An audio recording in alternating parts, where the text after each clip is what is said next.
Bueno, sumando los tramos que hice, ya casi se me fueron las 2 horas previstas, así que les robo un ratito más, ya que lo pueden ver en su casa, eh, para hacer rápidamente un esquema de lo que falta para terminar para hacer la práctica uno y después lo trabajamos en clase de nuevo. Esta parte la hacemos de nuevo en clase. Pero movemos las ideas y van a poder ubicarse en qué ejercicios ya vimos con cuidado y qué ejercicios corresponden a esta parte que podemos esperar. Eh, Otras operaciones que hay para vectores son el producto de un vector por un escalar. O escalar. Escalar quiere decir un número, básicamente. Por vector. Por, en palabras. Y eso es así. Si tengo un vector b y quiero armar algo que sea, por ejemplo, 2b. Y naturalmente 2b es el doble que b. Entonces 2b es igual, apunta igual que b, pero es el doble de largo. Le cambia el módulo y no le cambia la dirección. No tengo por qué dibujarlo acá arriba porque me quedaría desprolijo. El vector lo puedo dibujar donde quiera, así que lo dejo acá al costadito. Y este sería 2b. Entonces multiplicar un vector por un escalar, por un número, es hacerlo más largo o más corto. Si lo multiplico por un número mayor que 1 lo hago más largo, por un número menor que 1 lo hago más corto, siempre que el escalar este sea positivo. Ahora, ¿qué pasa si quiero hablar del vector menos b? Bueno, el menos, entendido como menos 1 por b, sigo multiplicando números negativos por el vector, el menos significa dar vuelta al vector. Entonces, menos 1 por b es como este vector, pero para atrás. Lo dibujo de acá para aquel lado. O igual dirección y sentido opuesto. O sea, multiplicar por un número puede alargar o acortar cuando el número es positivo, pero además incluye dar vuelta cuando el número es negativo. Entonces este vector sería menos b. ¿Y qué significa menos 3b? Y bueno, significa 3 veces menos b. Entonces sería 1, 2 y 3 veces. Este sería menos 3b. Entonces, en general, multiplicar un vector por un escalar es conseguir un nuevo vector en la misma dirección, en la misma línea. Mismo sentido si multiplico por positivos, al revés si multiplico por negativos. Y como de largo, según según el valor absoluto del factor que puse. ¿Cómo es esto en componentes? Si yo multiplico un número a por un vector de componentes bx, by, este es el vector b, obtengo un nuevo vector que es como distribuir el a por bx, a por by. Así se define técnicamente la multiplicación por escalares. El numerito de antes se distribuye en las componentes. ¿Y qué propiedades tiene? Y bueno, el módulo del vector producto es el valor absoluto del número que puse por el módulo del vector. Cosa que el valor absoluto del número dice si lo hago más largo, porque multiplico por algo mayor que un módulo, o más chico. Si multiplico por 0 lo mato, me da 0. Y si multiplico por algo positivo, ya lo dije, apunta igual, y por algo negativo apunta al revés. Eso es el producto de vector por escalar. Y en particular, este vector menos b es el vector opuesto. Vamos a poner por acá. Dado un vector b, existe su opuesto. El vector opuesto de b es menos b. ¿Qué gracia tiene eso de decir opuesto? Y si uno hace la suma de b y su opuesto, resulta que avanzó en una dirección y recuperó todo exactamente en la misma dirección pero en sentido opuesto. Y termina donde empezó. Si no hay desplazamiento neto, el resultado se dice que es el vector nulo. Entonces el opuesto, por un lado es el opuesto gráfico de apuntar al revés, y por otro lado es el opuesto de suma, el que es capaz de cuando sumo me da 0. El que cancela la cosa, ¿no? El opuesto es el que si lo sumo, no me queda nada. Igual que con números, sumo 2 y menos 2 me da 0. El vector opuesto es el que me hace el trabajo de matarme el recorrido. ¿Sí? Bien. Eso es el opuesto, y como hay opuesto, hay resta. En la estructura algebraica siempre se dicen estas cosas. ¿Qué es la resta de vectores? Si quiero hacer el vector u menos el vector b, eso significa, por definición, a veces pongo esta rayita por decir definición, significa una suma de u, el primero, más el opuesto de b. Y algebraicamente suena todo como muy conocido, ¿no? Más menos b, elimino el paréntesis y pongo el menos. Y sí, porque es igual que en números, que hacer una resta es sumar el opuesto. Entonces, toda resta de vectores se puede visualizar como una suma. Pero no suma de los dos vectores, sino el vector con el opuesto. Entonces voy a hacer un dibujito de resta acá. Un dibujito de resta. Supónganse que este es el vector u. Y este es el vector b. Y los dibujé porque me va a resultar cómodo con el mismo origen. Puede dibujarse en cualquier lado, pero los dibujé así. Hacer u menos b, que es u más el opuesto de b.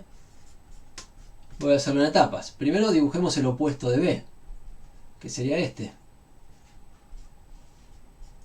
Y después sumemos u más el opuesto de b, que se lo agrego acá.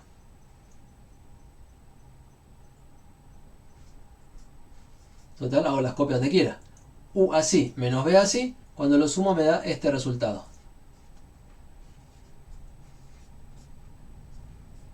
Eso es lo que hay atrás de esta expresión de convertir una resta en una suma. Me armo el opuesto y después sumo u y menos b. ¿De acuerdo? Ahora, el resultado que quedó acá, si hacemos dibujitos y juegos de paralelogramos, el resultado que quedó acá lo pongo en rojo, se podría haber dibujado acá arriba directamente. ¿Cierto? Porque este vector es paralelo a este paralelo a este, en el paralelogramo son todos lo mismo. O sea, este es igual que este y este es igual que este. Entonces,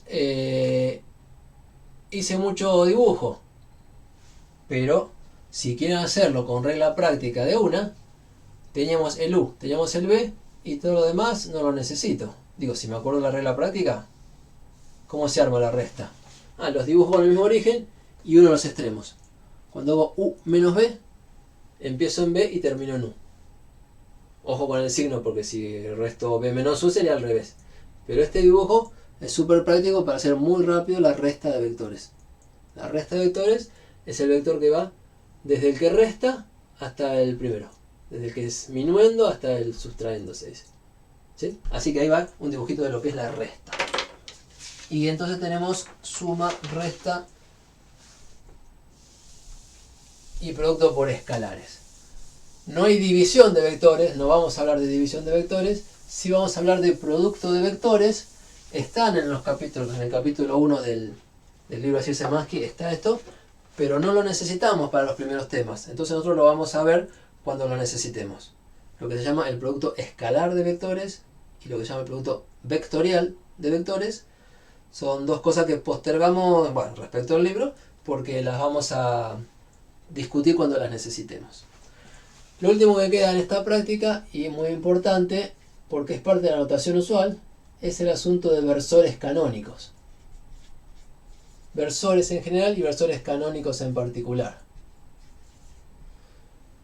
Resulta que si tengo un sistema de ejes, sistema de ejes cartesianos, siempre puedo descomponer un vector en su parte en un eje y su parte en otra. Pero se puede hacer como mejor, a ver si me explico. Si tenemos este vector b, yo les conté que bx es un número que es la componente x de b, y bi es un número que es la componente y de b. O sea, lo de siempre, un vector con sus dos componentes. Pero bx y bi son números reales, no son vectores. En algún momento, por eso lo vengo dibujando punteadito. En algún momento lo dibujé con una flechita para decir es un número positivo o es un número negativo. Nos da la idea de avanzar o de retroceder. Todo eso es cierto, pero bx y bi no son vectores. Y entonces, para construir el vector b, tengo que avisar, bueno, componentes, ahí lo pongo. Hay una manera mejor de trabajar bx y bi como vectores. Y no se llaman bx y bi, pero es la idea. ¿Cómo hago para armarme un vector? Lo voy a poner en rojo. Un verdadero vector que vaya desde acá hasta acá. Que me represente Lo mismo que representa Bx cuando anoto en coordenadas. Bueno, recurro a un versor, que es un vector auxiliar, pero importante, lo vamos a usar mucho. El versor del eje X, es un vector que apunta como el eje X positivo, lo llamamos Y, le ponemos un sombrerito encima, no una flecha, sino un sombrerito distinto, y el versor Y no es otra cosa que el vector de componentes 1 en X, nada en Y. O sea, avanza 1 en X y no avanza nada en Y. Es como un vector representativo del eje X. Pero es un verdadero vector, tiene sus dos componentes. Sin unidades. Se dice que es adimensional. Es auxiliar, no mide nada, pero nos va a servir un montón. Es adimensional, o sea, no va en metros ni en centímetros, 1 sin nada. Y observen que el módulo de Y es 1. La raíz cuadrada de 1 al cuadrado más 0 al cuadrado es 1. O sea, es un vectorcito de módulo 1 adimensional que sirve para indicar la dirección del eje X. Entonces, esta flechita roja la podemos escribir como b sub x multiplicada por el versor Y, usando el producto de número por vector, escalar por vector. Si el escalar es positivo, me da un vector que apunta como Y, como yo quería, porque desplazamiento positivo es hacia allá. Y si el escalar fuera negativo, me da un vector que apunta para allá, como yo quería, porque un número negativo, una componente negativa, significa desplazamiento hacia allá. Entonces, Bx por Y es este vector rojo, pero con categoría de vector, verdadero vector. ¿Cómo lo armo? Como b sub x multiplicado por el versor. Por eso el versor es tan útil. Y lo mismo quiero hacer en el eje Y, y para eso necesito un versor, que es esta flechita que voy a llamar J. Típicamente llamamos Y y J, a los versores del eje X y el eje Y, de memoria, todo el mundo se entiende porque todo el mundo usa las mismas letras. ¿Y el J qué es? Bueno, es un versor, es un vector que no desplaza en X, o sea, tiene componente X0, y desplaza en Y positivo, tiene componente Y1. Y 1 sin dimensiones. Y el módulo de J también es 1. Versor en general se va a llamar un vector de módulo 1, sin unidades. Y estos son los versores de los ejes. Y entonces, esta subida que yo les venía diciendo cuando miraba un número, es un verdadero vector si multiplico el escalar b sub I por el versor del eje Y, b sub I por J. Porque si b sub I es positivo me da un desplazamiento hacia arriba, si b sub I es negativo me da hacia abajo, si b sub I es 0 me da que no desplaza. O sea, hace todo el laburo, todo el trabajo que tiene que hacer la componente. Pero lo hace en lenguaje de vectores. Al hacer escalar por vector, estamos hablando de vectores. Y además, ahora que son vectores, si yo quiero escribir el vector b, puedo escribirlo como suma de los vectores rojos. ¿Por qué no? Si los vectores se suman así. Este rojo más este rojo son este azul. Este rojo más este rojo, puse una continuación del otro, suman el azul.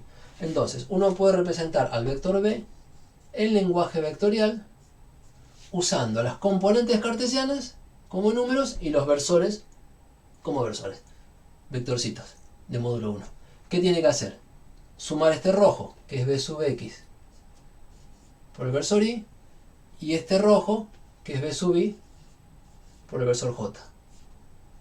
Y esta es la forma favorita, preferida, recomendada, necesaria, sí o sí la tienen que trabajar, con la que trabajamos vectores en nuestro curso y en todos los libros de física general. Libros muy viejos quizá todavía trabajaban con par ordenado. Todos los libros modernos y toda la gente con la que van a trabajar dice el vector bx por y más bi por j, y entiende enseguida. Mira, este coeficiente de y, del versor y, es la componente x, porque me dice cuánto desplaza en x, y entiende si es positiva y si es negativa. Y el numerito que está multiplicando a j es la componente y. O sea, me dan esto recuadrado y yo leo acá quién es la componente y quién es la componente y.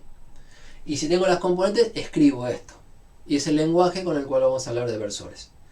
Componentes, de vectores, perdón, en general. Componentes y versores. ¿Sí? Y con ese lenguaje están escritas buena parte de los enunciados de la práctica. Así que necesitaba tirarlo hoy.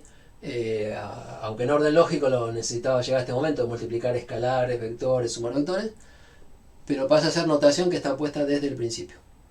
Bueno, con esto pueden hacer toda la práctica 1 y espero que estemos en salud y nos vemos la próxima clase.